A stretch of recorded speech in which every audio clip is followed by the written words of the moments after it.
വില കൂടിയ സ്വർണ്ണ നെക്ലേസ് കൊണ്ടുവന്നിട്ട് സത്യം പറഞ്ഞിരുന്നെങ്കിൽ ഞാനത് സ്വീകരിക്കില്ലായിരുന്നു. എന്റെ കരുണെ, ആ നെക്ലസ് എന്റെ കയ്യിൽ കണ്ണേട്ടൻ തന്നിട്ട് ഞാൻ വാങ്ങി തന്നാണെന്ന് കരുണയോട് പറഞ്ഞാൽ മതിയെന്നാ എന്നോട് പറഞ്ഞത്. അയാൾ മധുരപ്രതികാരം ചെയ്യാം.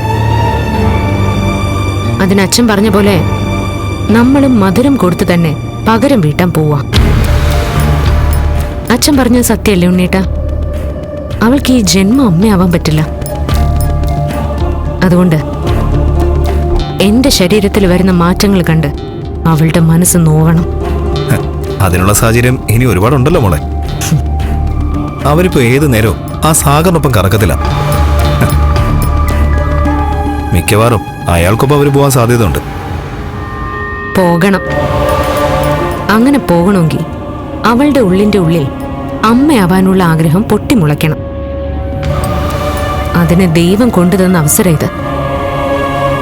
അതുപോലെ തന്നെ ഏത് നേരവും നമ്മളെ കളിയാക്കി രസിക്കുന്ന ഒരാളുണ്ടല്ലോ, കമലേശ്വരത്തെ വല്യേട്ടൻ. അയാൾക്കും അയാളുടെ കുറവുകൾ മനസ്സിലാവട്ടെ. അയ്യോ, എന്ന് വെച്ച് കണ്ണേട്ടനെ കൂടുതൽ ചൊടിപ്പിക്കരുത് കേട്ടോ. ഉണ്ണേട്ടൻ കണ്ണേട്ടനെ ഭയക്കുന്നതാ എല്ലാ കുഴപ്പത്തിനും കാരണം. കരുണേ, നമ്മൾ കണ്ണേട്ടനുമായി ഉടക്കിയ സ്വത്തുക്കൾ ഭാഗം വെക്കേണ്ടി വരും. അങ്ങനെ ഭാഗം വെച്ചാ പിന്നെ നിന്റെ ചേച്ചിയുടെ ജീവിതം സുരക്ഷിതമായി.